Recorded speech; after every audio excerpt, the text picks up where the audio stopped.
Bismillahirrahmanirrahim. Assalamu alaikum wa rahmatullahi wa barakatuh. Ndugu watazamaji, kwa jina naitwa Taufiki Nasibu Mpuya, lakini mimi ni shekhi wa mkoa kupitia jumuiya ya ISWAT kwa maana Istiqama Sunni wal Jamaa Tanzania.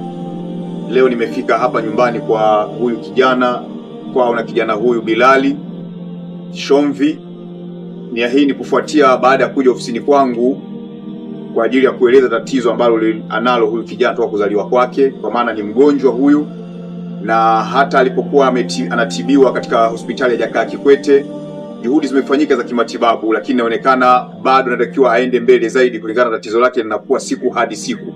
Lakini ushauri wa kidaktari kwamba wamemfahamisha kwamba inabidi kwa tatizo hili liweze kumalizika na kutatuka kwa idhini ya Mwenyezi Mungu, basi lazima kuna hatua nyingine afanye au kufaulishwa zaidi kwa ajili ya kwenda katika matibabu.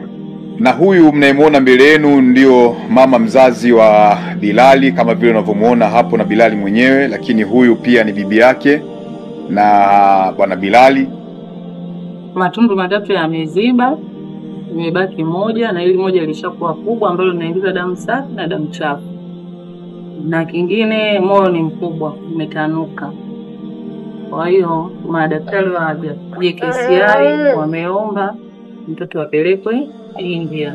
Mwenyewe rufaa tunatafuta wafadhili msaidie kwa ajili ya kwenda India kutibiwa. Ndugu jamaa na marafiki Tanzania kwa ujumla, viongozi wa dini, viongozi wa serikali, viongozi wa taasisi mbalimbali, wote, kila mmoja atakayeguswa kwa namna yoyote, naomba msaada wenu. Shimi alaikum ndugu na jamaa na watu wote ulimwenguni wa hisani, mtakapokuwa mmeiona hii. Na mwenyewe baada ya kunigusa mimi kama shekhi wa mkoa wa ISWAT hapa Dar es Salaam, nikaona hapana nifike hapa nyumbani kwao kuweza kuangalia hali zao zinavyokwenda.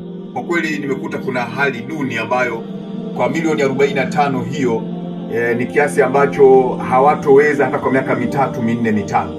Kwa hiyo tunashukuru sana na pia tunakutakieni muweze kulichukulia hili jambo ni umuhimu, na mkiamini kabisa atakayekulipeni ni Mwenyezi Mungu ambaye aliotuumba sote kwa ujumla.